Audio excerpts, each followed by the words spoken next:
Isang mapagpalang araw po sa inyong lahat, mga kapuso at kapanalig sa bawat kwento.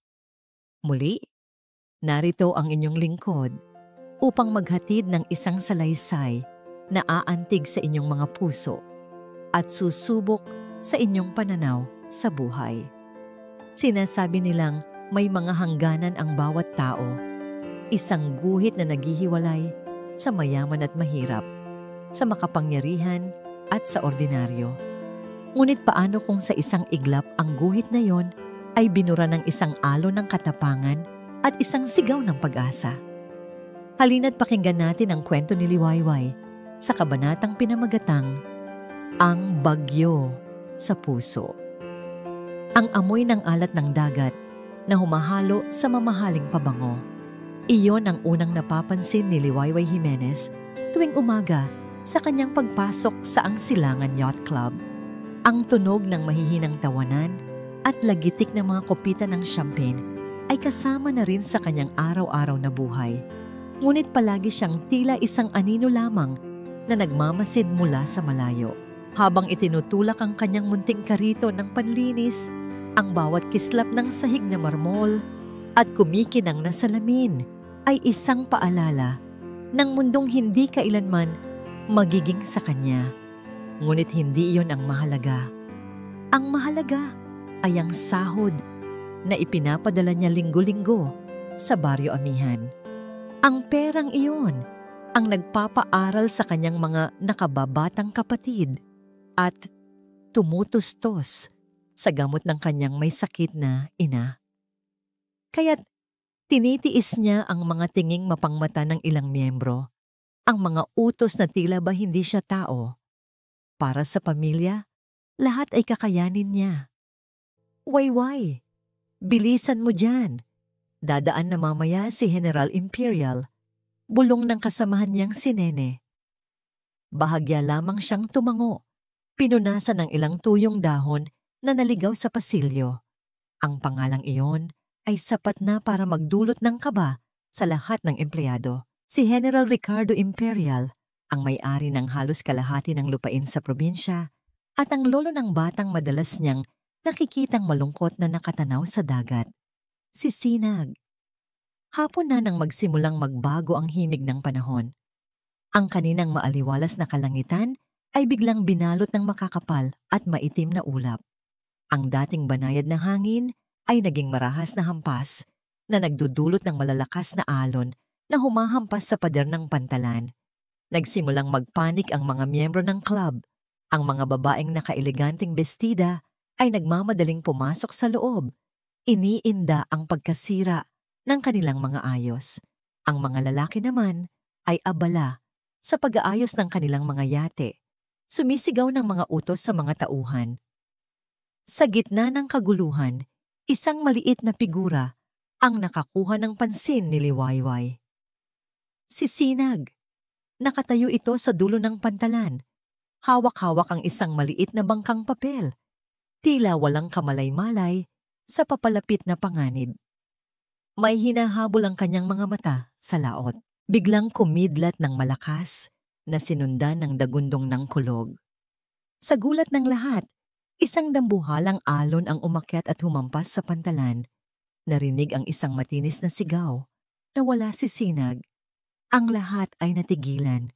May mga sumigaw, may mga napahawak sa kanilang mga bibig. Ang ama ng bata, si Alon Del Mar, ay tumakbo palabas ng clubhouse. Ang muka ay puno ng hindi maipintang takot. Sinag! Sinag! Anak! Ngunit walang sino man ang gumalaw. Walang sino man ang nagtangkang tumalon sa nagngangalit na tubig. Ang mga mamahaling damit, ang takot sa panganib, ang pag-aalala sa sarili. Ito ang mga pader na pumigil sa kanila. Pero hindi kay Liwayway. Sa isang iglap, nawala ang kariton ng panlinis, nawala ang Silangan Yacht Club, nawala ang guhit sa pagitan ng mayaman at mahirap. Ang tanging nakikita niya ay isang batang nasa bingit ng kamatayan. Nang walang pag-aalinlangan, hinubad niya ang kanyang uniforme, naiwan sa suot na kamiseta at pantalon, at tumakbo. Wayway! Huwag! Sigaw ni Nene. Pero hindi siya nakinig. Buong lakas siyang sumisid sa malamig at maalong tubig. Ang alat ay humapdi sa kanyang mga mata, ngunit hindi siya tumigil sa paglangoy. Ginamit niya ang lahat ng lakas na ibinibigay ng kanyang mga braso at binti. Ito ang dagat na kinalakihan niya sa Baryo Amihan. At kahit kailan ay hindi niya ito kinatakutan. Ilang saglit pa, natanaw niya ang maliit na katawan ni Sinag, palubog-litaw sa mga alon. Mas binilisan niya ang paglangoy. Nilalabanan ang bawat hampas ng tubig na tila ba gustong pumigil sa kanya. Nang maabot niya ang bata, ito ay wala ng malay. Mabilis niyang isinampa ang bata sa kanyang likod at buong hirap na lumangoy pabalik sa pantalan. Nang makaahon sila, sa tulong ng ilang tauhan, agad niyang inihiga si Sinag. Maputla ang mga labi nito. Wala itong hininga. "Tumawag kayo ng ambulansya!" Sigaw niya habang sinisimulan ang cardiopulmonary resuscitation o CPR. Isang bagay na natutunan niya sa isang libreng training sa kanilang baryo. 1, 2, 3, 4. Ang bawat diin sa dibdib ng bata ay isang panalangin. Ang bawat pag-ihip ng hangin sa bibig nito ay isang pagsusumamo. Sa paligid niya, ang mundo ay tila huminto. Ang mga miyembro ng club ay nakatingin lang, manghang-mangha sa tapang ng abang tagalinis. Nakarating si Alon, nanlalambot ang mga tuhod, ang mga matay luhaan. "Diyos ko, ang anak ko." "Hinga, bata. Hinga." Bulong ni Liwayway habang patuloy sa kanyang ginagawa. Nararamdaman ang pagod sa kanyang buong katawan. At pagkatapos ng tila walang katapusang sandali, umubo si Sinag. Iniluwan nito ang tubig dagat na nainom. Huminga ito ng malalim at pagkatapos ay umiyak ng malakas. Isang hininga ng ginhawa ang kumawala mula sa lahat. Ngunit si Liwayway ay napaluhod na lamang sa pagod. Ang kanyang katawan ay nanginginig sa lamig at sa tensyon na ngayon pa lamang bumibitaw. Niyakap ni Alon ang kanyang anak habang ang mga medik ay dumarating. Ngunit ang kanyang mga mata ay hindi na naalis kay Liwayway. Dahan-dahan siyang lumuhod sa harap ng babaeng basang-basa at pagod na pagod. Ang babaeng sumuong sa kamatayan para sa kanyang anak. Hinawakan niya ang nanginginig na kamay ni Liwayway. Ang kanyang mga mata ay puno ng pasasalamat, pagkamangha, at isang damdaming hindi niya mapangalanan. Sa gitna ng humihinang ambon at mga taong nagbubulungan, tanging isang tanong ang namutawi sa kanyang mga labi. "Sino ka?" Ang puting ilaw ng ospital ay nakakasilaw. Ang amoy ng antiseptic ay nangingibabaw. Isang malinis ngunit malungkot na halimuyak na kabaligtaran ng maalat na hangin ng dagat kanina. Nakaupo si Alon sa tabi ng kama. Ang mga mata ay nakatitig lamang sa payapang mukha ng kanyang anak na si Sinag. Bawat paghinga ng bata ay musika sa kanyang pandinig. Isang katiyakan na ligtas na ito. Ngunit sa likod ng kanyang mga mata, paulit-ulit na naglalaro ang isang imahe. Ang isang babaeng may tapang na sinuong ang nagngangalit na mga alon. Hindi niya namalayan kung gaano katagal siyang nakatulala. Ang tanging gumising sa kanya ay ang marahang pagmulat ng mga mata ni Sinag. "Daddy?" Mahinang tawag nito. Agad na napahawak si Alon sa maliit na kamay ng anak. "Anak, gising ka na. Nandito si Daddy. Ayos ka lang ba?" Tumango ang bata. Medyo nalilito pa. Inilibot nito ang tingin sa puting kwarto. "Nasaan? Nasaan si Ate Wayway?" Natigilan si Alon. Sa lahat ng taong hahanapin nito, siya, ang kanyang lolo, ang mga yaya, ang pangalan ng babaeng tagalinis, ang unang namutawi sa mga labi nito, ang pangalang tila isang awit, Liwayway. Binmin, isang bagong umaga. Iyon ang ibinigay nito sa kanilang mag-ama. "Nagpapahinga na siya, anak." Malumanay na sagot ni Alon. "Pero dahil sa kanya, ligtas ka." "Gusto ko po siyang makita, Daddy." Pakiusap ng bata. May namumuong luha sa mga mata. Gusto kong mag-thank you. Isang ngiti ang sumilay sa labi ni Alon. Oo anak, hahanapin natin siya. Magpapasalamat tayo sa kanya. Matapos masigurong maayos na ang kalagayan ni Sinag sa ilalim ng pangangalaga ng mga doktor at ng personal na yaya nito, muling nagmaneho si Alon pabalik sa Ang Silangan Yacht Club. May isang bagay siyang kailangang gawin. Ang utang na loob na ito ay hindi mababayaran ng simpleng salita. Naabutan niya si Liwayway sa may staff quarters. Kausap ang kasamahan nitong si Nene. Nakabihis na ito ng tuyong damit. Isang simpleng t-shirt at pantalon na mas lalong nagpatingkad sa pagiging ordinaryo nito. Nataliwas sa pambihirang katapangan na ipinakita nito kanina. Nang makita siya, tila nagulat pa si Liwayway. Yumuko ito ng bahagya. Isang kilos ng paggalang na biglang ikinainis ni Alon. Ang babaeng ito ay hindi dapat yumuyuko kaninuman. Miss Jimenez, simula niya, ang boses ay puno ng sinseridad. Hindi ko alam kung paano magpapasalamat. Iniligtas mo ang buhay ng anak ko, ang buhay ko. Wala po iyon, Sir Alon. Ginawa ko lang po ang tama. Mahinang sagot nito. Ang mga mata ay nakaiwas. Inilabas ni Alon ang isang sobre mula sa kanyang coat. Sa loob nito ay isang tseke, isang halagang sapat na para hindi na nito kailanganing magtrabaho pa sa loob ng ilang taon. Para sa'yo, kulang pa ito. Alam ko, pero sana ay tanggapin mo. Ngunit imbes na kunin, umiling si Liwayway. Itinaas nito ang kanyang tingin at ngayon, nakita ni Alon ang dignidad sa mga mata nito. Salamat po, pero hindi ko po matatanggap. Ginawa ko po iyon dahil iyon ang tama, hindi para sa pera. Natulala si Alon. Sa mundong ginagalawan niya, lahat ay may presyo. Ang katapatan, ang serbisyo, maging ang katahimikan. Ngunit ang babaeng ito, sa kanyang simpleng paninindigan, ay ipinamukha sa kanya na may mga bagay na hindi nabibili ng ginto. Bago pa man siya makasagot, isang malamig at makapangyarihang boses ang narinig nila mula sa likuran. Ano ang nangyayari dito? Dumating si General Ricardo Imperial, ang kanyang ama. Nakatayo ito ng tuwid, ang mga mata ay matalim na parang agila. Nakatingin kay Liwayway na tila ba ito isang dumi sa mamahaling alpombra. Itay, bati ni Alon, pilit na pinapakalma ang sarili. Kinakausap ko lang si Miss Jimenez. Siya ang nagligtas kay Sinag. Tiningnan ng general si Liwayway mula ulo hanggang paa. Isang tingin na puno ng paghamak. Pagkatapos ay ibinaling nito ang tingin kay Alon. Ang boses ay bumaba sa isang mapanganib na bulong.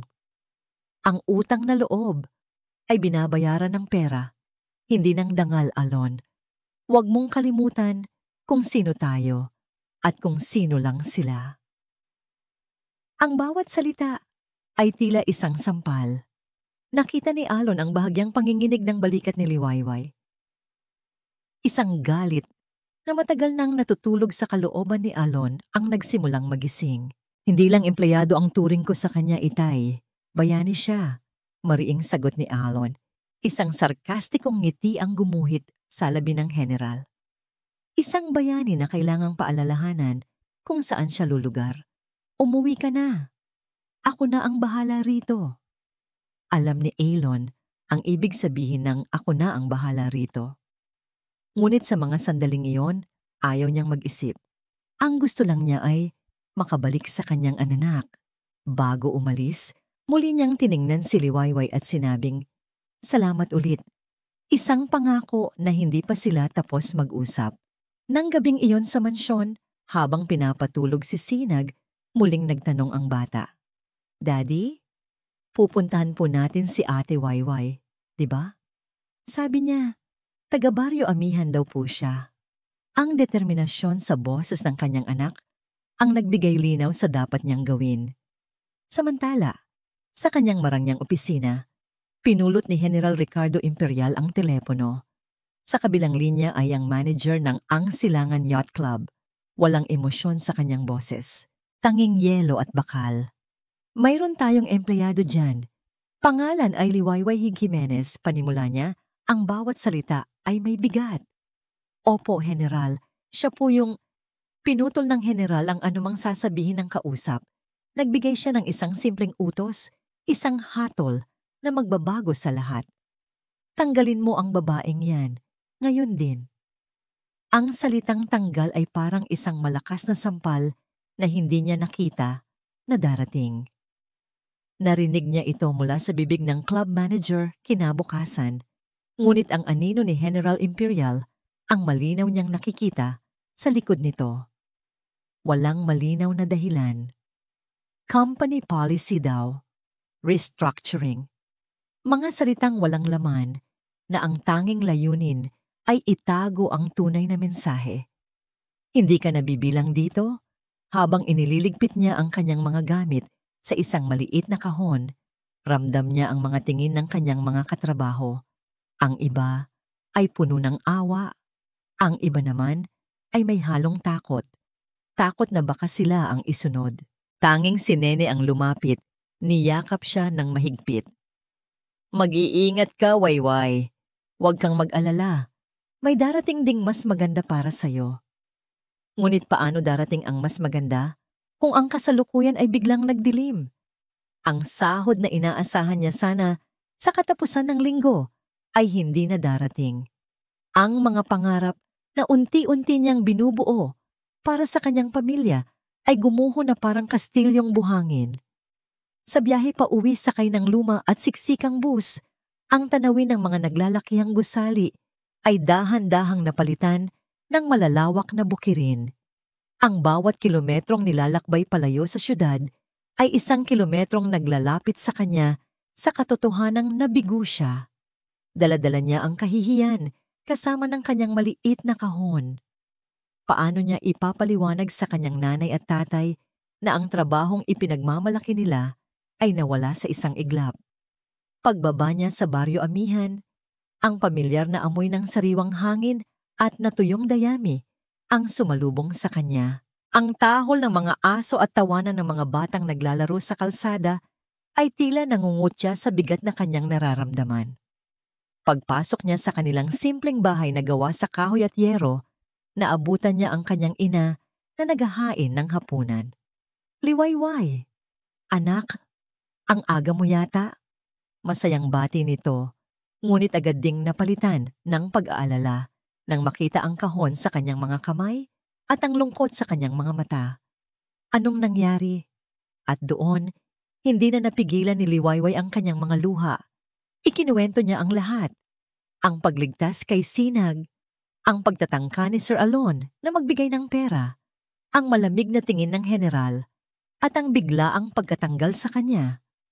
Niyakap siya ng kanyang ina, hinahaplos ang kanyang likod. Hindi mo kasalanan yon, anak, sabi nito. Ang paggawa ng tama ay hindi kailanman pagkakamali. Ngunit sa mga sumunod na araw, ang salitang tama ay tila walang bigat kumpara sa kumakalam nilang sikmura. Nagsimula siyang maghanap muli ng trabaho sa mga kalapitbayan, ngunit tila ba may isang itim na ulap na sumusunod sa kanya. Walang tumatanggap. Samantala, sa mansyon ng mga Delmar, hindi matahimik si Alon. Paulit-ulit na tinatanong ni Sinag kung kailan nila bibisitahin si Ate Wayway. At sa tuwing maririnig niya ang pangalan nito, isang matinding pagkakasala ang gumuguhit sa kanyang puso. Nang malaman niyang tinanggal sa trabaho si Liwayway, kinumpronta niya ang kanyang ama. Ngunit gaya ng dati, ang General ay isang pader na bato. Ginawa ko lang ang nararapat para protektahan ang pamilyang ito mula sa mga oportunista. Mariing sabi nito, isang oportunista ba ang tingin niyo sa taong nagligtas sa buhay ng apo niyo? Hindi makapaniwalang tanong ni Aelon, hindi na niya hinintay ang sagot. Alam niyang wala siyang mapapala. Kaya't gumawa siya ng sariling desisyon. Kinuha niya ang address ni Liwayway mula sa records ng club at kinabukasan, lingid sa kaalaman ng kanyang ama, pinaharurot niya ang kanyang mamahaling sasakyan patungo sa isang lugar na ngayon lang niya maririnig, ang Baryo Amihan. Ang pagdating ng kanyang itim at kumikinang na kotse sa makipot na daan ng baryo ay tila isang eksena mula sa pelikula. Napahinto ang mga naglalakad, napadungaw ang mga nasa loob ng bahay. Para itong isang alien spaceship na lumapag sa gitna ng isang payapang bukirin. Ipinark ni Alon ang sasakyan sa tapat ng isang maliit na bahay na tumutugma sa address na hawak niya. Nakita niya si Liwayway sa may bakuran, nagdidilig ng mga halaman. Ang dating uniforme ay napalitan ng isang luma ngunit malinis na duster. Nang mag-angat ito ng tingin at makita siya, ang gulat sa mukha nito ay hindi maipinta. Napatigil din ang mga kapitbahay sa kanilang ginagawa. Nagbubulungan, nagtatanong kung sino ang mayamang estranghero na dumayo sa kanilang lugar. Dahan-dahang bumaba ng sasakyan si Alon. Ramdam ang mga matang nakatutok sa kanya. Hindi siya sanay sa ganitong atensyon, ngunit hindi yun ang mahalaga. Lumakad siya palapit kay Liwayway na ngayon ay nakatayo lang na parang estatwa, hawak pa rin ang tabo. Ang distansya sa pagitan nila ay hindi lang ilang hakbang. Ito ang distansya sa pagitan ng Angsilangan Yacht Club at ng Baryo Amihan sa pagitan ng Ginto at Putik. Nang nasa harapan na niya ito, nakita niya ang hiya at kaunting galit sa mga mata nito. Inunahan na niya ito bago pa man ito makapagsalita. Ang kanyang boses ay puno ng pagsisisi at determinasyon. Hindi ako naparito para humingi ng tawad. Panimula niya. Ang mga salita ay tapat at direkta. Narito ako para itama ang lahat. Ang mga salitang binitawan ni Alon ay nanatiling nakalutang sa hangin. Tila sinusubok na basagin ang pader sa pagitan nila ni Liwayway. Ngunit ang pader na yon ay hindi basta-basta guguho. Nakita niya sa mga mata ng dalaga ang pag-aalinlangan at ang nasaktang orgulyo. Dangal. Itama? Halos pabulong na sagot ni Liwayway. May bahid ng pait sa boses. Paano niyo itatama, Sir Alon? Ibabalik niyo ba ang trabaho ko? Ang pangalan ko na ngayon ay pinag-uusapan na sa buong club. Bawat tanong ay isang sundang na tumusok sa konsensya ni Alon. Inaalok kita ng bagong trabaho. Mabilis niyang sabi. Kahit anong posisyon na gusto mo sa isa sa mga kumpanya ko, mas mataas na sahod, mas magandang benepisyo. Ito ang paraan na alam niya. Ito ang wikang naiintindihan sa kanyang mundo. Ang pera at kapangyarihan ang solusyon sa lahat ng problema. Ngunit muli, ipinakita sa kanya ni Liwayway na iba ang mundo nito. Isang mapaklang ngiti ang gumuhit sa mga labi ni Liwayway. Salamat po, pero hindi po ako naghahanap ng limos. Ang gusto ko lang po ay katarungan. Pero alam ko pong sa mundong ito, ang katarungan ay para lang sa mayayaman. Tinalikuran siya nito at naglakad papasok ng bahay, isang malinaw na pagtatapos sa kanilang usapan. Ngunit hindi sumuko si Alon. Kung ayaw nitong tanggapin ang tulong niya ng direkta, hahanap siya ng ibang paraan. Kinabukasan, bumalik siya. Hindi na sakay ng kanyang mamahaling kotse, kundi isang simpleng pick-up truck. Dala-dala niya hindi ang pera, kundi ang mga sako ng bigas, mga kahon ng dilata, at mga gamit sa eskwela para sa mga kapatid ni Liwayway. Ibinigay niya ito sa mga magulang ng dalaga. Sinabing ito ay munti lamang na pasasalamat. Sa mga sumunod na araw, naging pamilyar na tanawin na si Alon sa Baryo Amihan. Tinanggal niya ang kanyang mamahaling suit at nagsuot ng simpleng polo shirt at maong. Tinulungan niya ang ama ni Liwayway sa pag-aayos ng nabubulok na bakod. Nakipaglaro siya ng tumbang preso sa mga bata sa ilalim ng init ng araw, kasama na ang mga kapatid ni Liwayway. Sa unang pagkakataon, sa loob ng maraming taon, narinig niyang muli ang sarili niyang tumawa. Isang tunay at malayang tawa. Malayo sa mga pilit na ngiti na ibinibigay niya sa mga business meeting.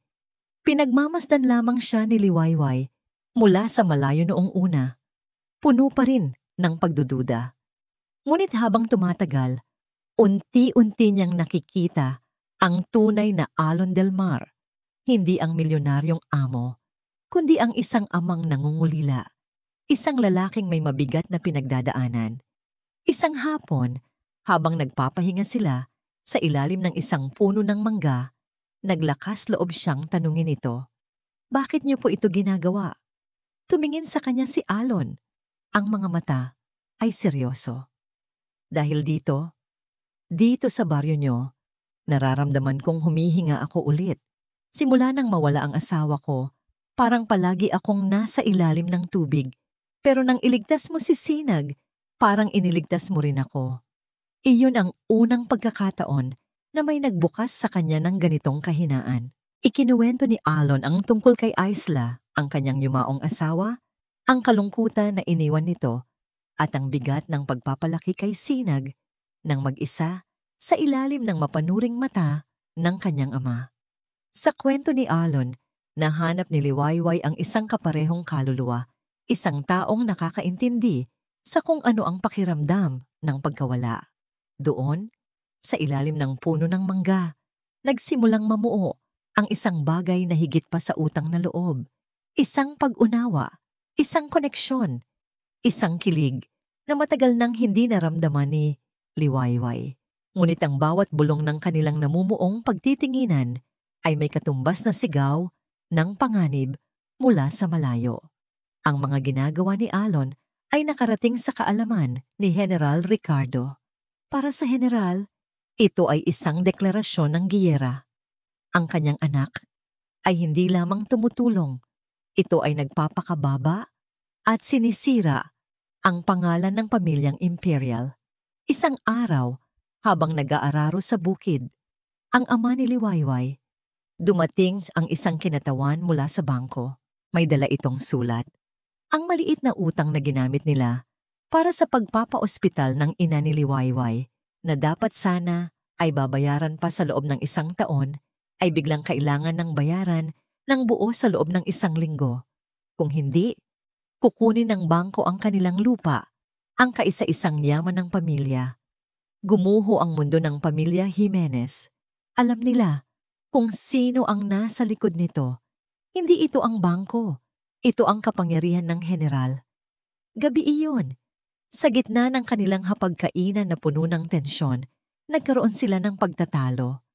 Hindi ko maintindihan, sabi ni Alon, na naroon nang mangyari ang lahat. Hindi ito tama. Kakausapin ko ang bangko. Babayaran ko ang utang nyo. Huwag! Mariing sabi ni Liwayway, ang mga mata ay nangingilid ang luha. Hindi mo ba nakikita? Habang lalo kang tumutulong, lalo lang kaming ginigipit ng ama mo. Ayaw kanyang mapalapit sa isang tulad ko. Pero hindi ako pwedeng tumayo lang dito at walang gawin. Giit ni Alon, ang boses ay puno ng pagkabigo. May magagawa ka. Humikbing sagot ni Liwayway. Layuan mo kami. Ang mga salitang yon ay parang kidlat na tumama sa puso ni Elon. Ngunit bago pa man siya makasagot, ang kanyang mga magulang na ang nagsalita. Ang ama ni Liwayway, isang lalaking karaniwang tahimik at puno ng dignidad, ay tumingin sa kanya na may pakiusap sa mga mata. Iho, sabi nito, ang boses ay basag. Mabuti kang tao, Alon. Nakita namin yan. Pero hindi namin kaya ang giyera ng mga mayayaman. Ang pamilya lang namin ang mayroon kami. Pakiusap para sa kaligtasan ng anak ko at ng buong pamilya namin. Layuan mo na siya. Bawat salita ng matanda ay isang mabigat na kadena na pumulupot sa puso ni Alon. Nakita niya ang luhang dumadaloy sa pisngi ni Liwayway at ng ina nito. Sila ay tama. Ang presensya niya ay hindi tulong.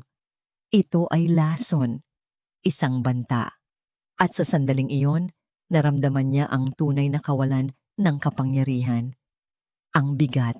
Iyon ang tanging salitang kayang ilarawan ni Liwayway, ang kanyang nararamdaman. Isang bigat na tila nakadagan sa kanyang dibdib na nagpapahirap sa bawat paghinga.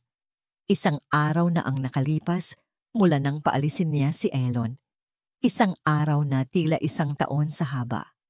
Ang huling sulyap sa mga mata nitong puno ng sakit at pagkalito ay isang imaheng paulit-ulit na bumabalik sa kanyang isipan. Isang multo na hindi siya tinatantanan.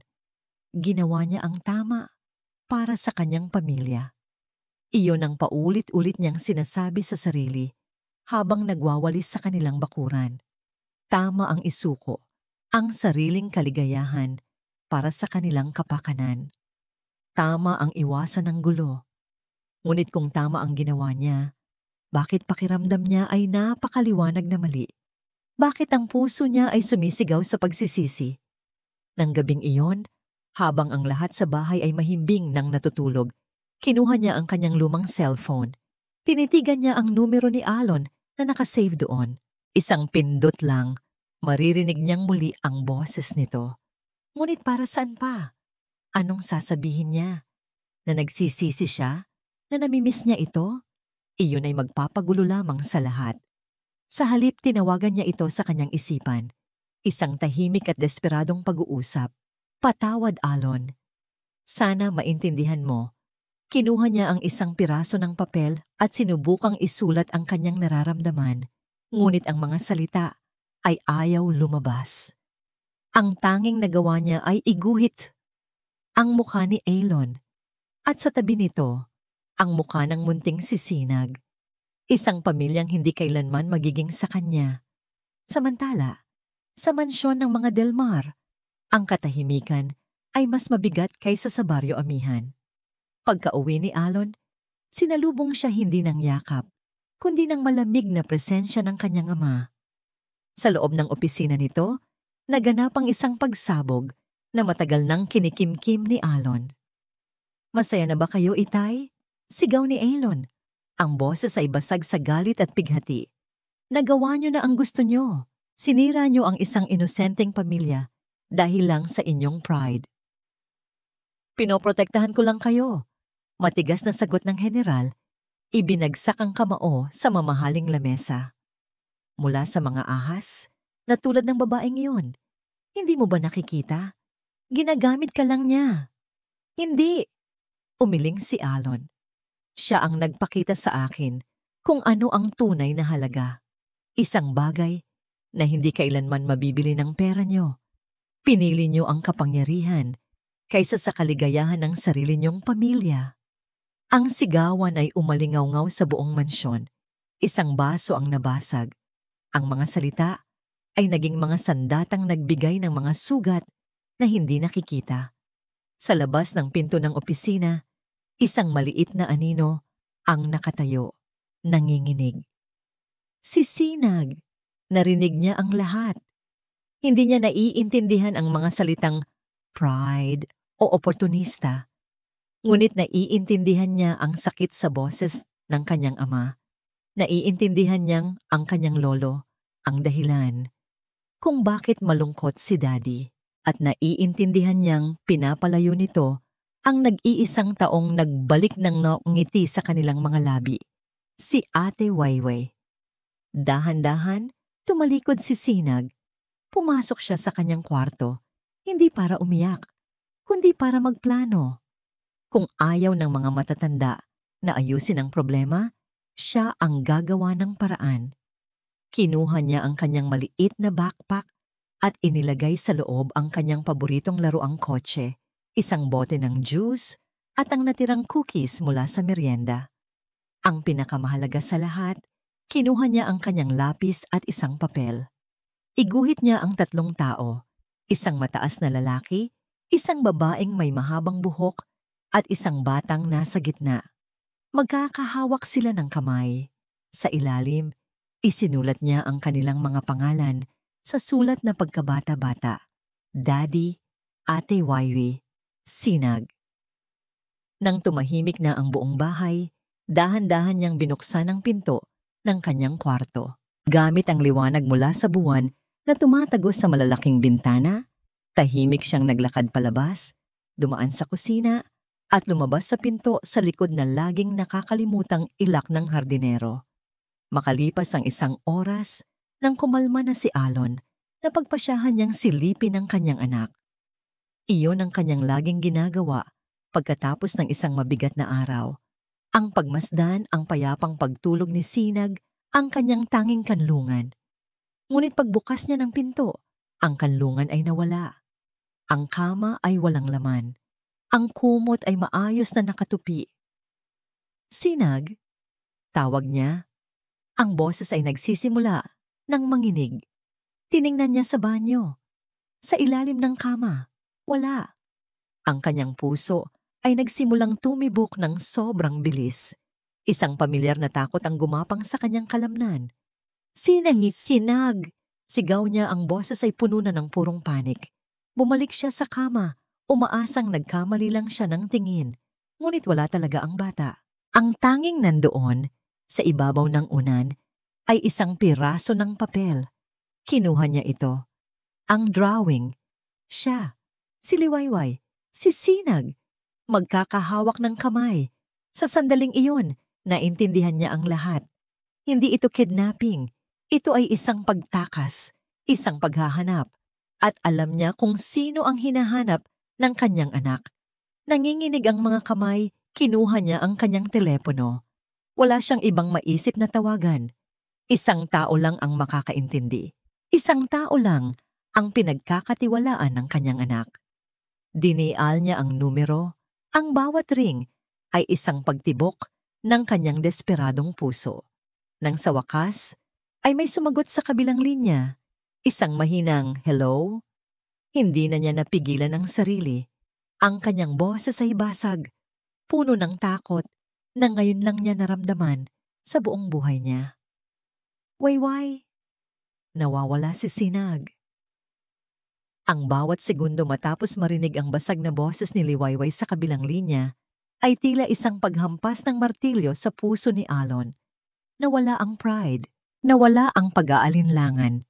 Ang tanging natira ay ang dalisay na takot ng isang ama. Saan ka? Pupuntahan kita, sabi niya. Ang boses ay nanginginig habang hinahanap ang susi ng kanyang sasakyan. Nandito ako sa amin. Mabilis na sagot ni Liwayway. Sir Alon, kumalma po kayo. Dalawa tayong maghahanap sa kanya. Ang simpleng salitang tayo ay nagbigay sa kanya ng kakaibang lakas. Hindi na siya nag-iisa sa labang ito. Hindi na siya nag-aksaya ng panahon. Pinaharurot niya ang sasakyan, nilamon ang daan, na tila ba ang bawat metro ay isang hakbang palapit sa kanyang nawawalang anak. Nagsimulang pumatak ang ulan nang dumating siya sa Baryo Amihan. Naabutan niya si Liwayway na naghihintay sa labas. May dalang payong, ang mukha ay puno ng pag-aalala. Mabilis itong sumakay. Ang kanilang dating awkward na katahimikan ay napalitan ng isang pinag-isang layunin. Saan tayo magsisimula? Tanong ni Liwayway. Ang boses ay kalmado ngunit may diin. Isang presensya na agad na nagpakalma sa nagwawalang sistema ni Alon. Hindi ko alam, aminado ni Alon. Hinahampas ang manibela sa frustrasyon. Nakaalerto na ang mga pulis pero, wayway kasalanan ko to. Kung hindi ko lang hinayaan ng ama ko, huwag po muna nating isipin yan. Putol ni Liwayway. Ang kamay ay marahang dumapo sa braso ni Alon. Isang simpleng haplos na nagpadala ng kuryente sa kanyang buong katawan. Ang mahalaga ay mahanap natin si Sinag. Isipin po natin, kung kayo si Sinag, saan kayo pupunta? Sa gitna ng malakas na buhos ng ulan na humahampas sa windshield ng sasakyan, pinilit ni Alon na paganahin ang kanyang isip. Naghahanap sila sa mga parke na malapit sa mansyon, sa mga paboritong lugar ni Sinag, ngunit wala. Ang bawat minutong lumilipas ay isang karayom na tumutusok sa kanyang pag-asa. Huminto sila sa isang gasolinahan para mag-isip.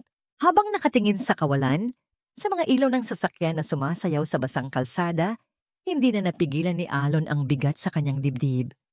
Alam mo ba? Panimula niya. Ang boses ay halos pabulong.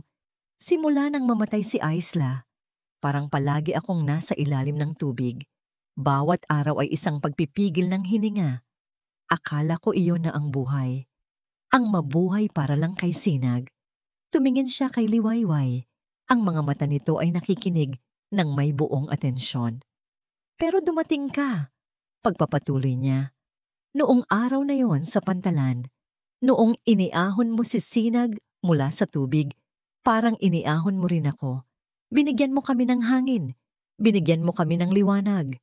Ikaw ang naging liwayway namin, Wayway. at hinayaan kong itaboy ka ng ama ko. Patawarin mo ako. Ang pag-amin na iyon ay hindi planado. Ito ay isang katotohanang kumawala mula sa kaibuturan ng kanyang kaluluwa, dala ng desperasyon at takot. Nakita niya ang paglambot ng ekspresyon ni Liwayway. May luhang namuo sa mga mata nito. Ang mahalaga ay si Sinag. Mahinang sagot nito. At sa mga sandaling iyon, naunawaan ni Alon. Ang pagmamahal ng dalaga sa kanyang anak ay totoo at walang hinihinging kapalit. Biglang nanlaki ang mga mata ni Liwayway. Baryo Amihan? Sabi nito. Sabi ni Sinag sa akin, gusto niyang makita kung saan ako nakatira. Paano kung sinusubukan niyang pumunta sa atin? Isang kislap ng pag-asa. Pero paano siya makakapunta doon? Bus! Mabilis na sagot ni Liwayway. Iyon ang sasakyan ng mga ordinaryong tao, Sir Alon. Iyon ang maaaring naisip niya, ang terminal ng bus. Muli nilang pinatakbo ang sasakyan, mas mabilis kaysa kanina. Ang terminal ay magulo, maingay, at puno ng mga taong iba-iba ang kwento. Ngunit ang kanilang mga mata ay iisa lang ang hinahanap. Naghiwalay sila, bawat isa ay tumitingin sa bawat sulok, sa bawat upuan. At pagkatapos, nakita siya ni Alon. Sa isang sulok, malapit sa isang basurahan, nakaupo sa sahig ang isang maliit na bata. Nanginginig sa lamig, yakap-yakap ang kanyang backpack, ang mga mata ay nalilito at natatakot. Ang damit ay basa at marumi. Sinag! Bulong ni Alon. Ang boses ay nabasag. Tumingala ang bata. Nang makita niya ang kanyang ama, ang takot sa mga mata nito ay napalitan ng laking ginhawa. Daddy! Tumakbo si Alon at niyakap ng mahigpit ang kanyang anak. Inangat niya ito, hinalikan ng paulit-ulit. Anak ko! Diyos ko, anak ko! Kasunod niyang dumating si Liwayway, tumutulo ang luha sa kanyang mga pisngi. Hinubad niya ang kanyang jacket at agad na ibinalot sa nanginginig na katawan ng bata. Ate Wayway! Masayang sabi ni Sinag at iniabot ang isang kamay para hawakan ang pisngi ng dalaga. Pinuntahan niyo ako ni Daddy. Sa mga mata ng bata, hindi sila dalawang magkaibang taong naghahanap sa kanya. Sila ay iisang unit, sila ay magkasama. Niyakap ni Alon si Sinag gamit ang isang braso at ang isa naman ay inakbay niya kay Liwayway. Hinila ito palapit sa kanila. At sa gitna ng maingay na terminal, sa ilalim ng malamlam na ilaw, nabuo ang isang pamilya. Isang yakap na nagsasabing ligtas na sila. Isang yakap na nagsasabing magkakasama sila. Sa biyahe pa uwi, nakatulog si Sinag sa gitna nilang dalawa. Ang ulo ay nakasandal sa balikat ni Liwayway. Ang mga kamay ay hawak ni Alon. Habang minamasdan ang payapang mukha ng kanyang anak, isang desisyon ang nabuo sa isip ni Alon. Isang desisyong matagal na niyang dapat ginawa. Hindi na siya muling magpapadala sa takot. Hindi na niya hahayaang sirain ng kanyang ama ang liwanag na ito. Pagdating nila sa mansyon, naghihintay sa malaking pinto si General Ricardo. Ang mukha ay isang maskara ng galit at pag-aalala. Dahan-dahang binuhat ni Alon ang natutulog na si Sinag mula sa sasakyan. Naglakad siya palapit sa kanyang ama, kasunod si Liwayway. Hinarap niya ang general, ang mga mata ay hindi natitinag. Ang katawan ay isang pader na nagpoprotekta sa dalawang taong nasa likod niya. Tapos na po, itay. Mariin at malinaw na sabi ni Alon. Ang bawat salita ay may bigat at paninindigan. Hindi na ako susunod sa inyo. Ang mga sumunod na araw, matapos matagpuan si Sinag, ay tila isang panaginip para kay Liwayway. Isang panaginip na matagal na niyang inaasam, ngunit natatakot na lasapin. Sa takot na baka bigla siyang magising. Ang matapang na paninindigan ni Alon laban sa sarili nitong ama ay isang imaheng nagbigay sa kanya ng hindi maipaliwanag na pag-asa. Sa kauna-unahang pagkakataon, naramdaman niyang baka posible pala. Baka posible ang isang mundo kung saan ang isang tulad niya ay may karapatang lumigaya sa tabi ng isang tulad ni Alon. Gabi-gabi, tumatawag si Alon. Mga simpleng kumustahan lang, tungkol sa kung ano ang ulam nila, kung nakainom na ba ng gamot ang kanyang ina, o mga kwento tungkol sa mga kalokohan ni Sinag sa maghapon. Sa mga sandaling iyon, nawawala ang mansyon at ang baryo. Mayroon lamang 2 taong nag-uusap, 2 pusong unti-unting naglalapit sa isa't isa. Aayusin ko ang lahat, Wayway. Pangako ni Alon isang gabi sa telepono. Bigyan mo lang ako ng kaunting panahon. Magiging maayos din ang lahat para sa atin. Ang salitang atin ay musika sa kanyang pandinig. Isang pangako ng hinaharap. Isang pangako ng isang bagong liwayway. Kaya naman nang makatanggap siya ng tawag mula sa dating manager ng Ang Silangan Yacht Club, makalipas ang ilang araw, isang ngangangiti ang sumilay sa kanyang labi. Baka ito na ang simula. Baka ito na ang pag-aayos na sinasabi ni Alon. Good morning, Liwayway, sabi ng boses sa kabilang linya, tila alanganin. Pinapasabi lang ng accounting na pwede mo nang kunin ang huli mong sahod at ang mga gamit mo na naiwan dito para maklear ka na sa records namin. Isang bigat ang bahagyang gumaan sa kanyang dibdib. Pagsasara. Closure. Ito na marahil ang hudyat para tuluyan ng iwanan ang masamang alaala ng club at harapin ang bagong bukas. Sige po, sir. Pupunta po ako dyan mamayang hapon. Sagot niya. Pagdating niya sa pamilyar na tarangkahan ng club, kakaiba ang kanyang pakiramdam. Ang dating pagkamangha sa karangyaan ay napalitan ng isang mapait na alaala. Ang mga empleyadong nakakasalubong niya ay tila umiiwas ng tingin, nagbubulungan. Hindi niya ito pinansin. Ang tanging gusto niya ay makuha ang kanyang mga gamit at umalis na. Dumiretso siya sa opisina ng manager. Nandoon na ang isang kahon na naglalaman ng kanyang mga personal na gamit. Isang lumang payong, isang pares ng tsinelas, at ilang libro. Iniabot sa kanya ng manager ang isang sobre na may lamang pera. Salamat po, sabi ni Liwayway, yumuko ng bahagya at akmang aalis na. Ngunit bago pa man niya mahawakan ang seradura ng pinto, bumukas ito. Pumasok ang 2 pulis na nakauniforme. At sa likod nila, si General Ricardo Imperial. Ang muka ay kasing tigas ng bato. Ang mga mata ay nanlilisik sa galit.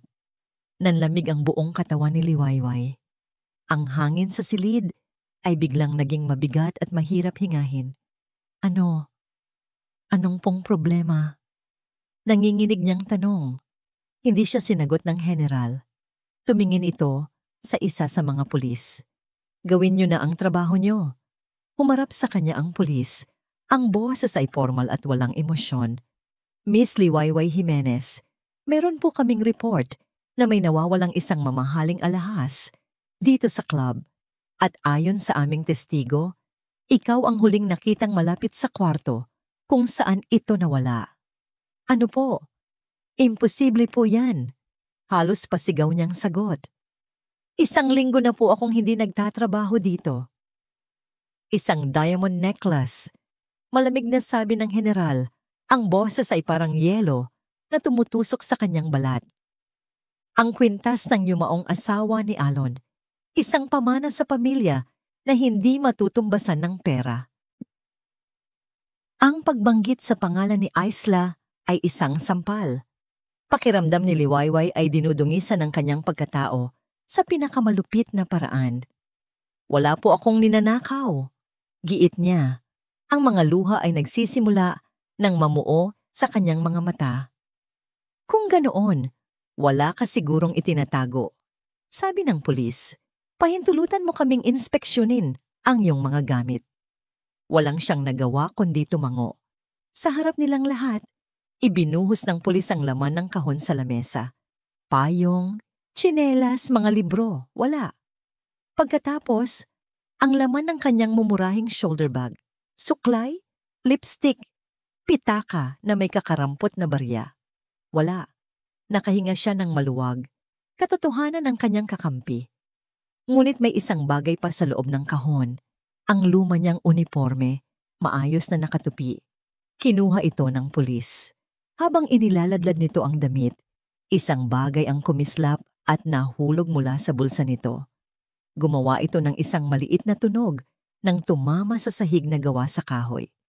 Isang kwintas. Isang kwintas na kumikinang sa ilalim ng ilaw na may mga diamanteng tila mga bituin. Huminto ang pag-ikot ng kanyang mundo. Ang mga bulong, ang mga tinging umiiwas, ang tawag, lahat ay nagkaroon ng kahulugan. Ito ay isang bitag, isang perpektong bitag. Hindi sa akin yan. Bulong niya. Ang boses ay halos hindi na marinig. Hindi ko alam kung paano yan napunta dyan. Ngunit walang naniwala. Ang tanging nakikita nila ay isang magnanakaw na nahuli sa akto. Kinuha ng isang pulis ang posas. Ang malamig na bakal ay dumampi sa kanyang balat. Sa sandaling iyon, bumukas muli ang pinto ng opisina. Pumasok si Alon. Ang mukha ay puno ng pagkalito. Tila ipinatawag din. Nakita niya ang eksena, ang kwintas sa lamesa, ang mga pulis, ang posas sa kamay ni Liwayway. Naghawak ang kanilang mga mata. Ang pag-asa na kapwa nila binuo sa loob ng ilang araw ay gumuho sa isang iglap. Ang tanging nagawa ni Liwayway bago siya tuluyang hilahin palabas ay isigaw ang katotohanang alam niyang walang maniniwala. Alon, hindi ako magnanakaw. Ang amoy ng kulungan ay isang halo ng panlinis at kawalan ng pag-asa. Iyon ang unang napansin ni Alon nang payagan siyang dalawin si Liwayway. Nakita niya ito sa likod ng rehas na bakal, nakaupo sa isang makitid na bangko. Ang muka ay nakasubsob sa kanyang mga palad. Ang babaeng sumuong sa nagngangalit na Alon ay tila nalulunod ngayon sa sarili niyang mga luha. Wayway, mahinang tawag niya. Dahan-dahan itong nag-angat ng tingin. Ang mga mata nito ay namumugto at puno ng sakit. Ang Liwayway na nakikita niya ngayon ay isang anino na lamang ng babaeng nagbigay liwanag sa kanyang buhay.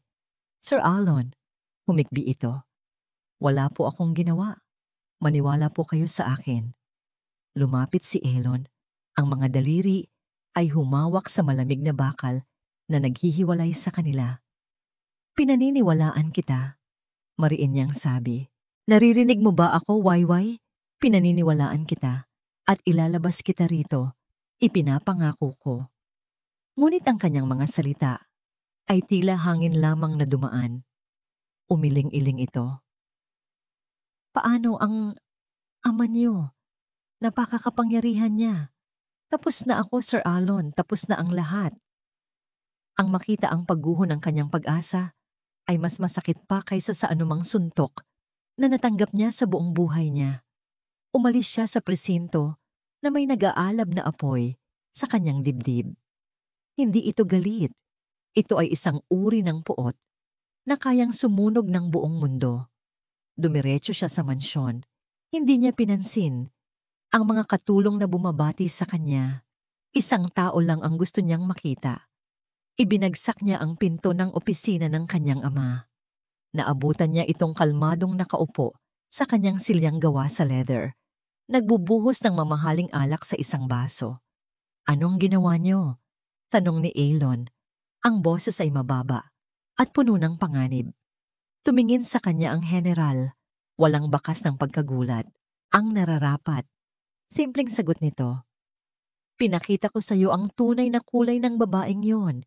Isang magnanakaw. Isang kasinungalingan. Sigaw ni Alon. Ang kamao ay bumagsak sa lamesa. Nagpatalsik sa alak mula sa baso. Alam nating pareho na plinano niyo ang lahat ng ito. Gaano kababa ang tingin niyo sa akin para isiping maniniwala ako sa palabas na ito? Hindi mahalaga kung ano ang pinaniniwalaan mo. Sabi ng general, tumayo ito at hinarap siya. Ang mahalaga ay kung ano ang ebidensya. At ang ebidensya ay nasa panig ko, ng pamilyang ito. Pamilya? Tumawa si Alon ng mapakla. Walang pamilya dito. Ang mayroon lang ay ang iyong kaharian at ang iyong mga utos. Sinira niyo ang buhay ng isang inosenteng tao. Sinisira niyo ang pamilya natin. Ang mga salitang yon ay tila tumama sa isang pader. Ang mukha ng general ay nanatiling malamig. Ang pamilyang ito ang nagbigay sa iyo ng lahat, Alon. Ang pangalan mo, ang yaman mo. Huwag na huwag mong kakalimutan na kung wala ako, wala ka. Sa mga salitang yon, naintindihan ni Alon. Hindi na ito usapin ng tama o mali. Ito ay isang pagpapakita ng kapangyarihan. At sa labang ito, natatalo siya.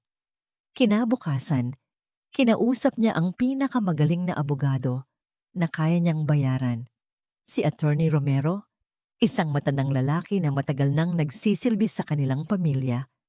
Ngunit imbes na pag-asa, mas lalo lang siyang binigyan nito ng masamang balita. Mahirap ang kaso, Alon, sabi ng abogado habang binabasa ang mga dokumento.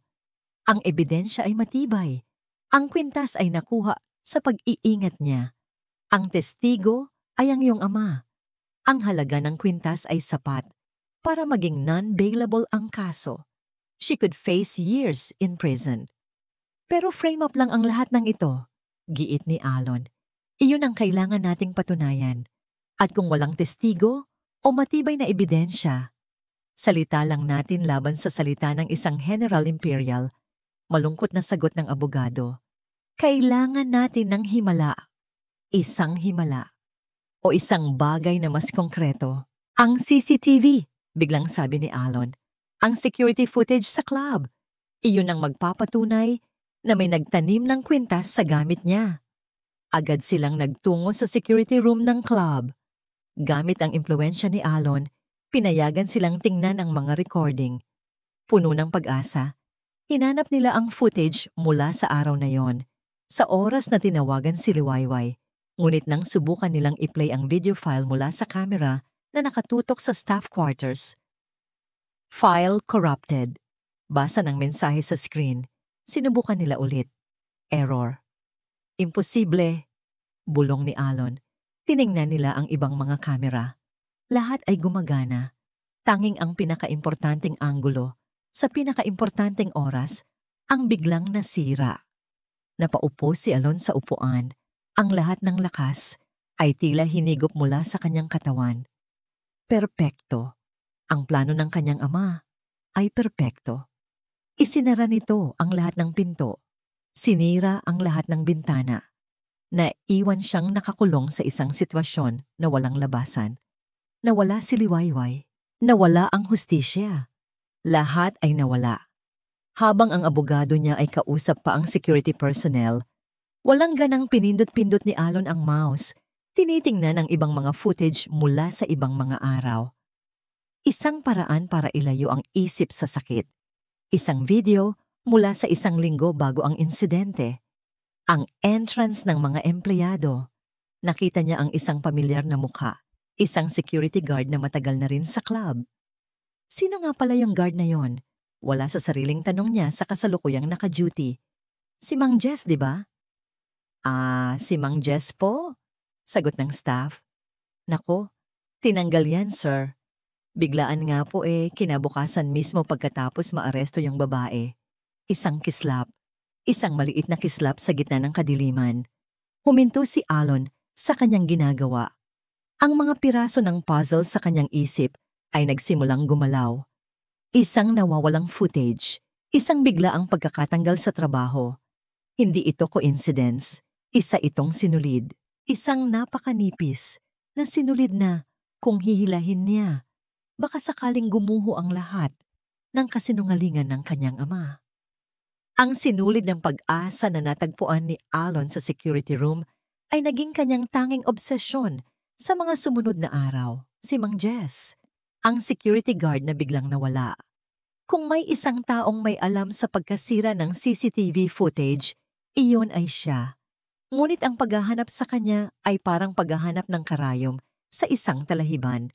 Gamit ang kanyang pera at koneksyon, ipinahanap ni Alon ang huling kilalang address ni Mang Jess. Inabot ng 2 araw bago makuha ang impormasyon. Isang maliit at masikip na eskinita sa Tondo. Isang mundong napakalayo sa malapalasyong mansyon na kanyang kinalakihan. Gabi nang puntahan ni Alon ang lugar. Iniwan niya ang kanyang kotse sa malaking kalsada at naglakad papasok sa eskinita. Ang amoy ng kanal at piniritong pagkain ay nanunuot sa hangin. Ang mga tingin na ipinupukol sa kanya ay puno ng pagtataka at kaunting pagdududa. Isang estranghero sa kanilang teritoryo. Sa wakas, natagpuan niya ang bahay. Isang barong-barong na gawa sa pinagtagpi-tagping yero at kahoy. Kumatok siya. Isang babaeng payat ang nagbukas. Nang ipakilala niya ang sarili, agad na nagsara ang pinto. Wala siya rito. Sigaw ng babae mula sa loob. Hindi sumuko si Alon. Pakiusap? Kailangan ko lang siyang makausap. Mahalaga ito. Tungkol ito sa katarungan. Ilang minuto siyang naghintay sa labas. Narinig niya ang mahihinang pagtatalo sa loob. Sa huli, dahan-dahang bumukas muli ang pinto. Naabutan niya si Mang Jess na nakaupo sa isang lumang silya, amoy alak. Ang mga mata ay namumula. Ang dating security guard na kilala niyang laging tuwid ang tindig, ay tila isang basahang lukot ngayon. Anong kailangan mo, Sir Alon? Tanong nito. Ang boses ay magaspang. Umupo si Alon sa isang maliit na bangko sa tapat nito. Hindi alintana ang dumi ng paligid. Kailangan ko ang tulong mo, Mang Jess. Alam kong alam mo ang nangyari sa CCTV footage sa club. Isang mapaklang tawa ang kumawala kay Mang Jess. Wala akong alam dyan. Baka nga sira talaga. Huwag tayong maglokohan. Mariing sabi ni Alon. Inilabas ang kanyang wallet. Naglabas siya ng isang makapal na pligo ng pera. Sapat para makapagsimula ng bagong buhay ang pamilya nito. Inilapag niya ito sa maliit na lamesa sa pagitan nila. Alam kong binayaran ka ng ama ko. Babayaran kita ng doble. Sabihin mo lang ang totoo. Ngunit sa gulat ni Alon, itinulak ni Mang Jess ang pera pabalik sa kanya. Hindi pera ang problema dito, Sir Alon. Sabi nito, umiling-iling. Ang general? Ang ama mo? Hindi mo siya kilala. Kapag kinalaban ko siya, hindi lang trabaho ang mawawala sa akin. Baka pati buhay ko. Madamay pa ang pamilya ko. Ang takot sa mga mata ni Mang Jess ay totoo. At sa sandaling iyon, naintindihan ni Alon. Ang pera ay hindi solusyon. Hindi na ito laban ng yaman, kundi laban sa takot. Kung ganoon, sabi ni Alon, ibinalik ang pera sa kanyang bulsa. Hindi pera ang ibibigay ko sa'yo. Proteksyon. Ipinapangako ko, Mang Jess. Sa oras na magsalita ka, hindi ka pababayaan ng mga abogado ko. Ilalayo ko ang pamilya mo.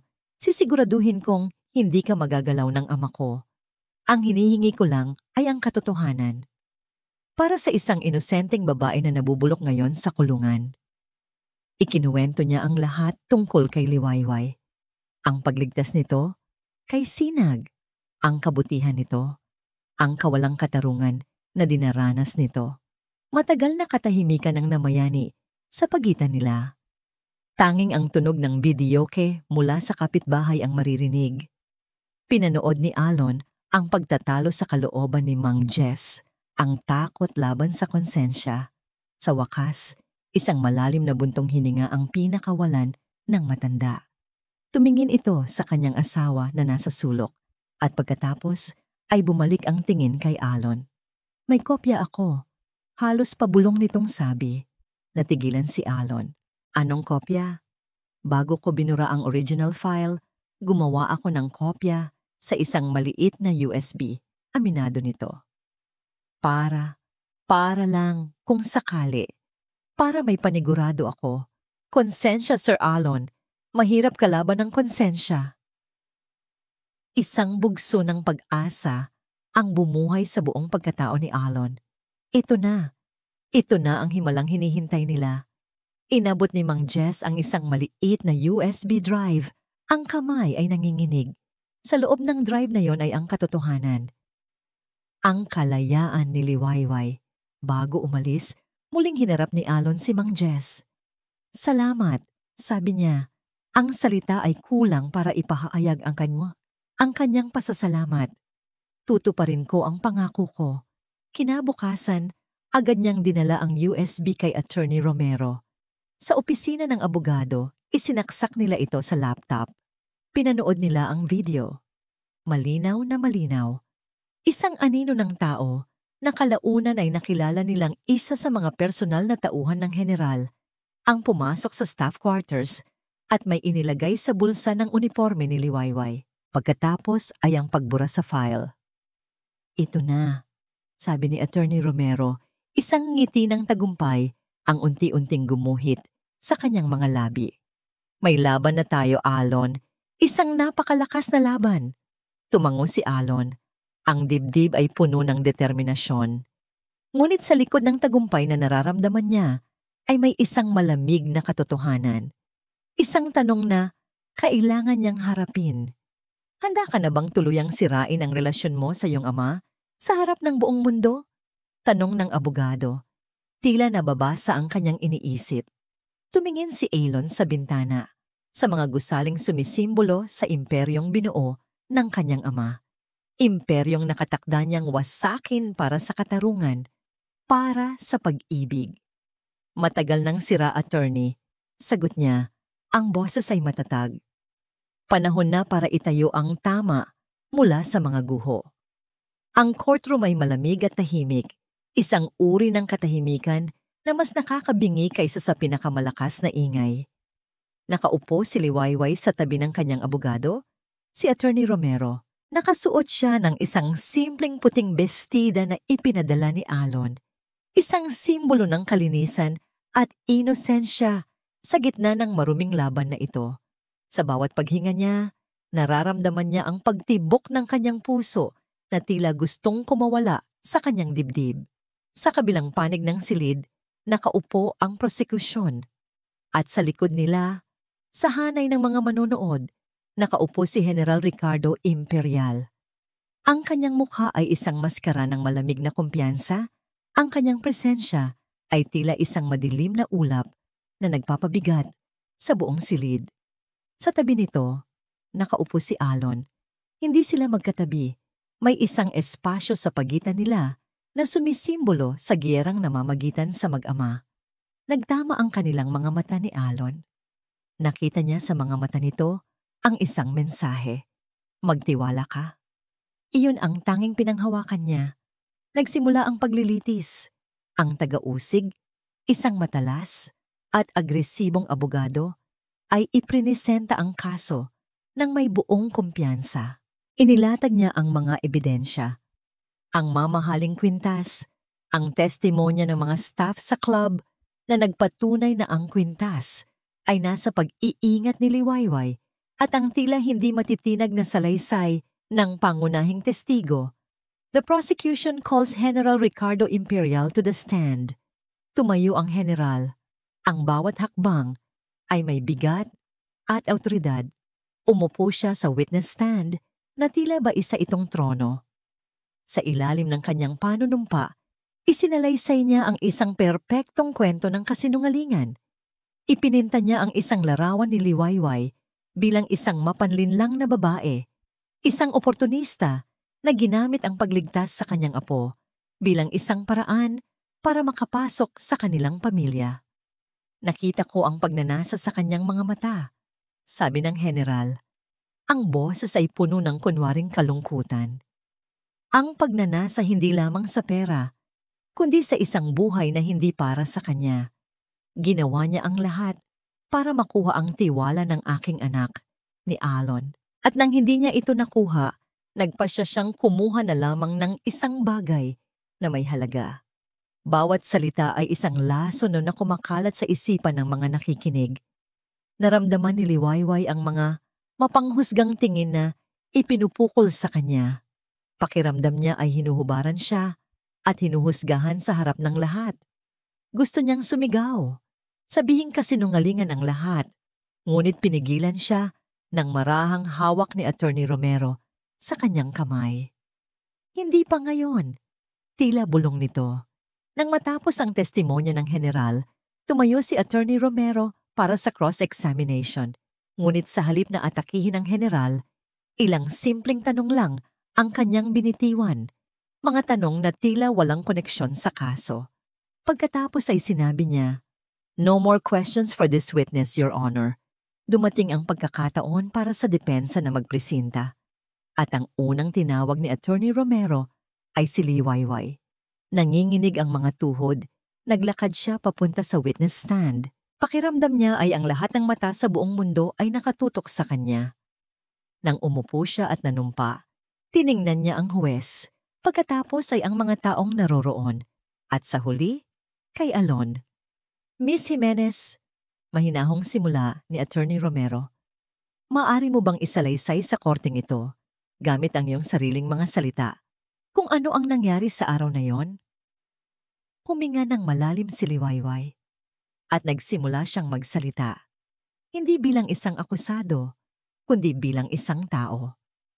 Isinalaysay niya ang kanyang simpleng buhay sa Baryo Amihan, ang kanyang mga pangarap para sa kanyang pamilya, ang kanyang trabaho sa club.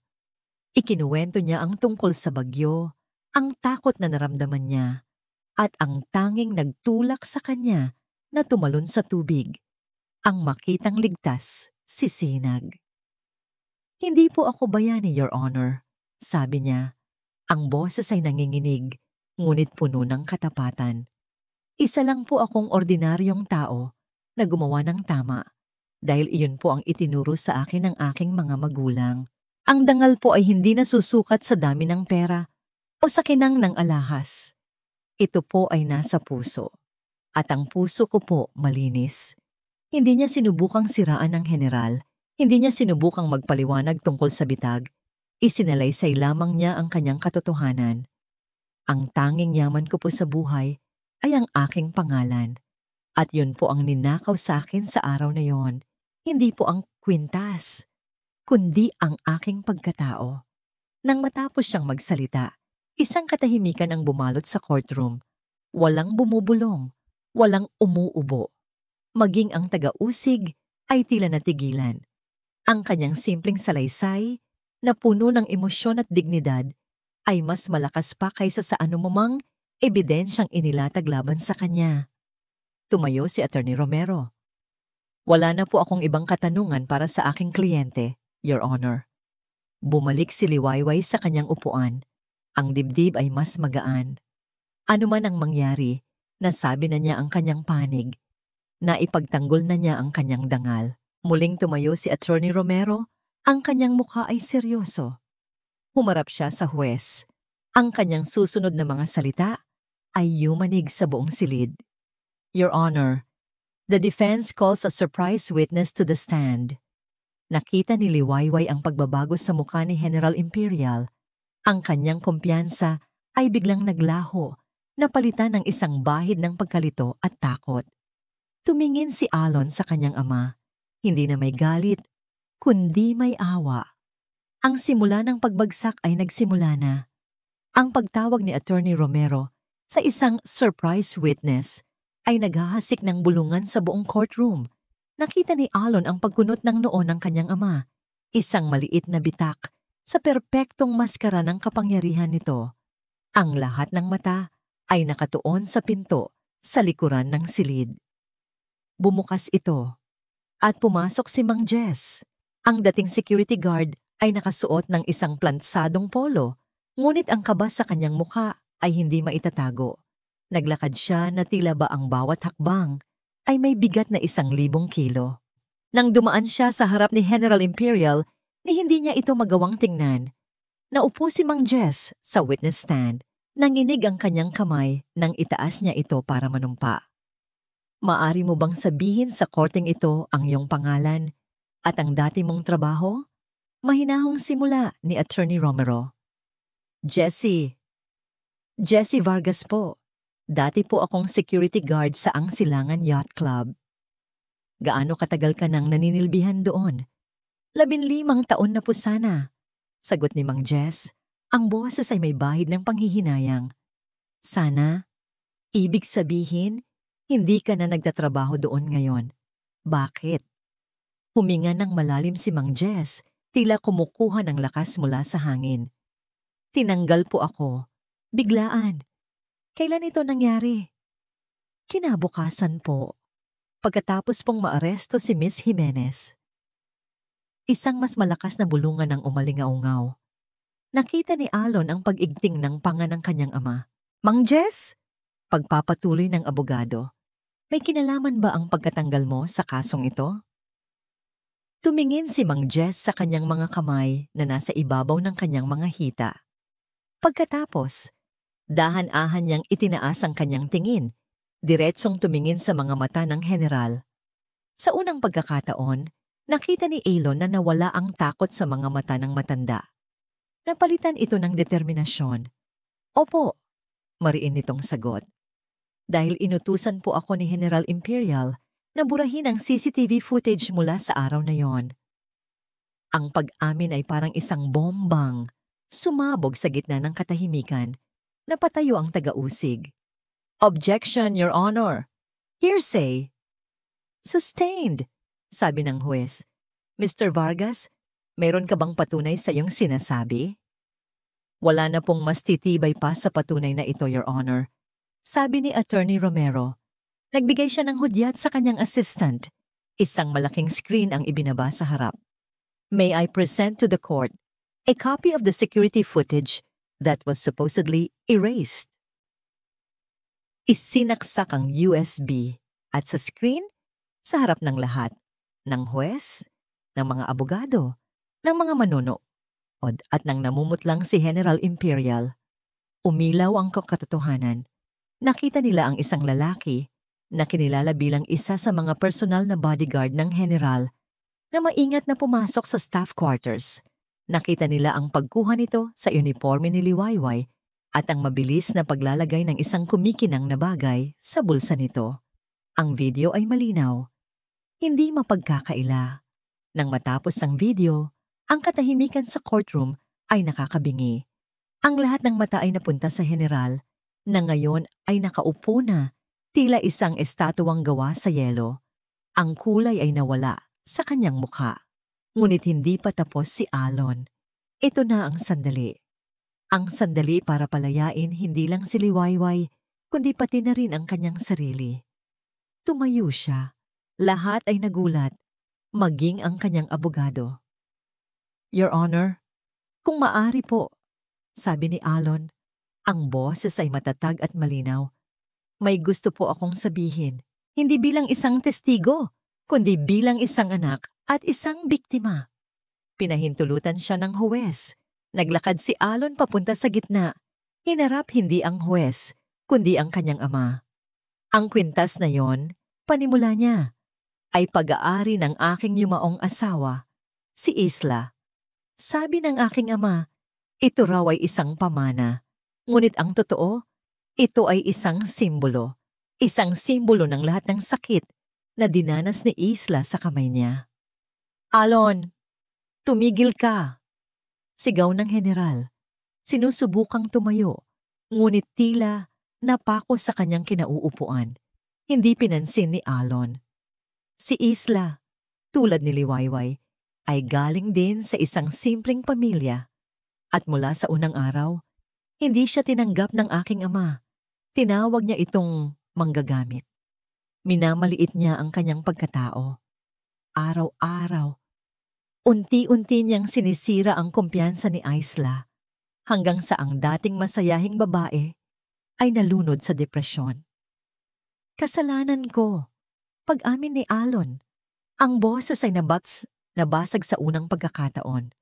Dahil hinayaan ko, dahil wala akong ginawa. Ang aksidenteng pagkalunod niya ay hindi lang basta aksidente.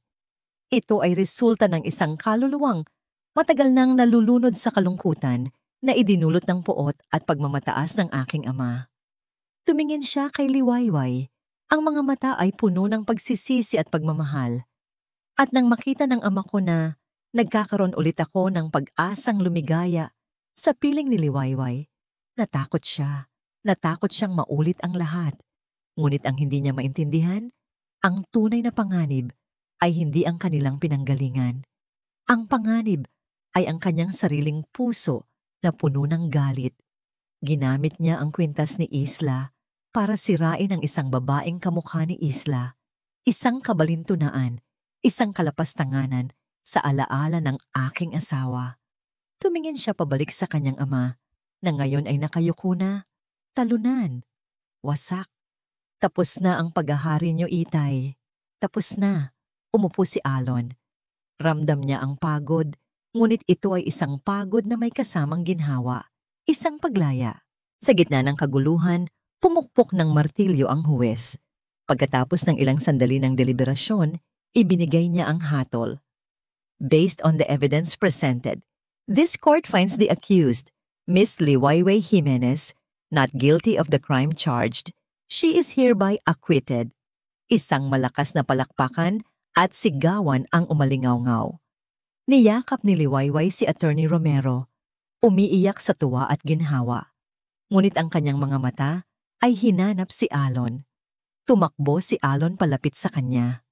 Sa harap ng lahat, sa gitna ng courtroom na naging saksi sa kanilang laban, niyakap niya ito ng mahigpit. Wala ng rehas na bakal, wala ng pader. Tanging 2 taong sa wakas ay malaya ng magmahalan. Tapos na, bulong ni Alon sa buhok nito. Tapos na ang bagyo.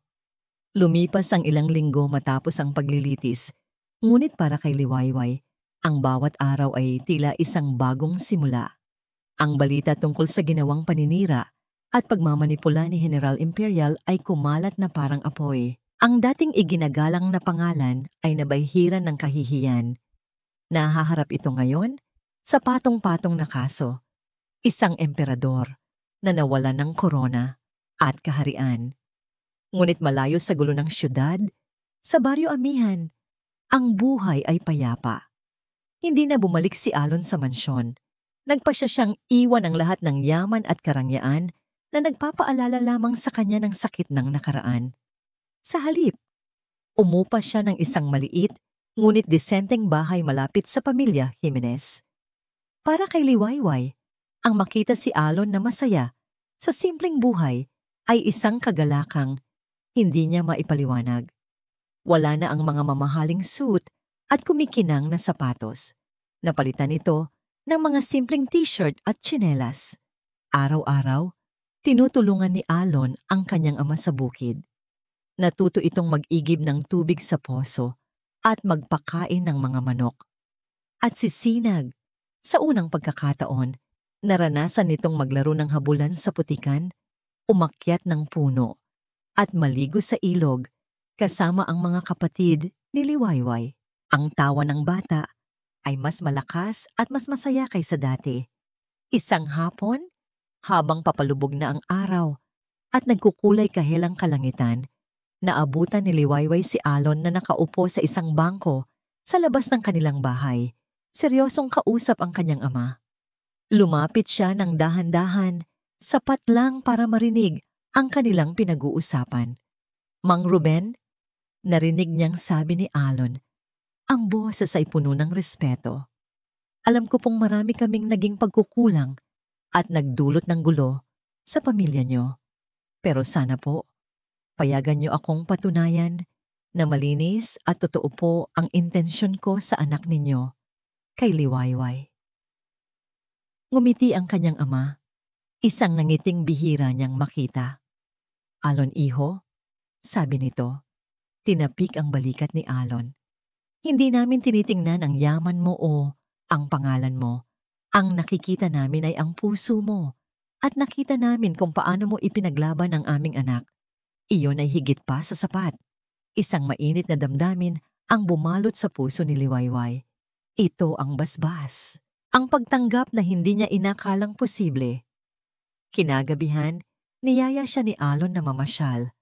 Naglakad sila sa Pilapil, sa gitna ng malawak na palayan na hinahalikan ng ginintuang sinag ng papalubog na araw. Ang tanging maririnig ay ang hunini ng mga kuliglig at ang banayad na ihip ng hangin. Naaalala mo ba noong una tayong nag-usap dito? Tanong ni Alon. Tumango si Liwayway.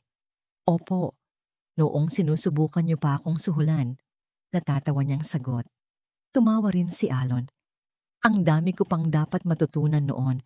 Akala ko, lahat ng bagay ay kayang ayusin ng pera. Huminto sila sa paglalakad. Humarap si Alon sa kanya, Hinawakan ang kanyang dalawang kamay. Ang mga mata nito ay kumikinang, sumasalamin sa ganda ng papalubog na araw. Wayway, tinuruan mo akong makita ang mga bagay na tunay na mahalaga. Tinuruan mo akong huminga ulit. Tinuruan mo akong magmahal ulit. Dahan-dahang lumuhod si Alon sa kanyang harapan. Hindi sa isang mamahaling restaurant, hindi sa isang marangyang yate, kundi sa gitna ng bukirin na kumakatawan sa simple ngunit tunay na buhay na nais nilang tahakin. Walang singsing na diamante. Sa halip, kumuha si Alon ng isang piraso ng dayami at maingat na hinabi ito hanggang sa maging isang maliit na singsing. Isang singsing na gawa sa lupa, sumisimbolo sa kanilang mga pinagmulan at sa pag-ibig na itinanim at lumago sa kabila ng lahat. Liwayway Jimenez, sabi ni Alon. Ang boses ay nanginginig sa emosyon. Ikaw ang liwayway sa madilim kong mundo. Ikaw ang aking pag-asa. Papayag ka bang pakasalan ako? Ang mga luha na dumaloy sa pisngangin ni Liwayway ay hindi na luha ng pighati, kundi ng purong kaligayahan. Wala siyang sinabi. Tumango lang siya ng paulit-ulit habang sinusuot ni Alon ang singsing na dayami sa kanyang daliri. Perpekto ito. Tumayo si Alon at niyakap siya. At sa gitna ng kanilang yakap, isang maliit na boses ang kanilang narinig. Yehey! Magkakaroon na ako ng mommy. Nakita nila si Sinag na tumatakbo palapit sa kanila, kasama ang mga kapatid ni Liwayway. Lumundag ito at niyakap silang dalawa. Ang maliliit nitong braso ay pilit na inaabot ang kanilang mga leeg. Niyakap nila itong pabalik. At doon, sa ilalim ng papalubog na araw, sa gitna ng ginintoang palayan, ang tatlong nasirang kaluluwa ay sa wakas ay nabuo. Isang pamilya. Habang pinagmamasdan nila ang araw na tuluyang nagpaalam sa abot-tanaw, alam ni Liwayway na hindi ito isang pagtatapos. Ito ay isang simula. Ang simula ng isang bagong Liwayway. At dito nagtatapos ang ating kwento. Isang salaysay na nagpapatunay na ang tunay na halaga ng isang tao ay hindi nasusukat sa kinang ng ginto o sa taas ng katayuan sa lipunan. Ito ay nasusukat sa tapang ng puso, sa tatag ng paninindigan, at sa kakayahang magmahal nang walang hinihintay na kapalit.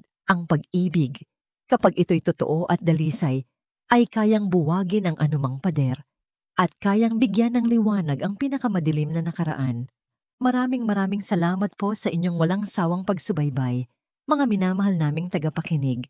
Sana po ay may napulot kayong aral at inspirasyon sa kwento ni Liwayway at Alon. Ano po ang masasabi ninyo sa ating kwento ngayong araw? At anong uri naman ng kwento ang gusto ninyong marinig sa susunod? I-comment nyo lang po sa ibaba. Ang inyong mga saloobin ay napakahalaga po sa amin. Hindi dito nagtatapos ang ating paglalakbay. Marami pa pong kwentong kasing ganda at mas puno ng aral dito sa aming channel. Kung nagustuhan nyo ang kwentong ito, i-like, i-share sa pamilya at mga kaibigan at mag-subscribe na rin para lagi kayong updated sa mga susunod pa naming kwento. I-click nyo ang notification bell para kayo ang unang makarinig kapag may bago kaming upload. Pagpalain po kayo ng Panginoon, kayo at ang inyong buong pamilya. Hanggang sa muli.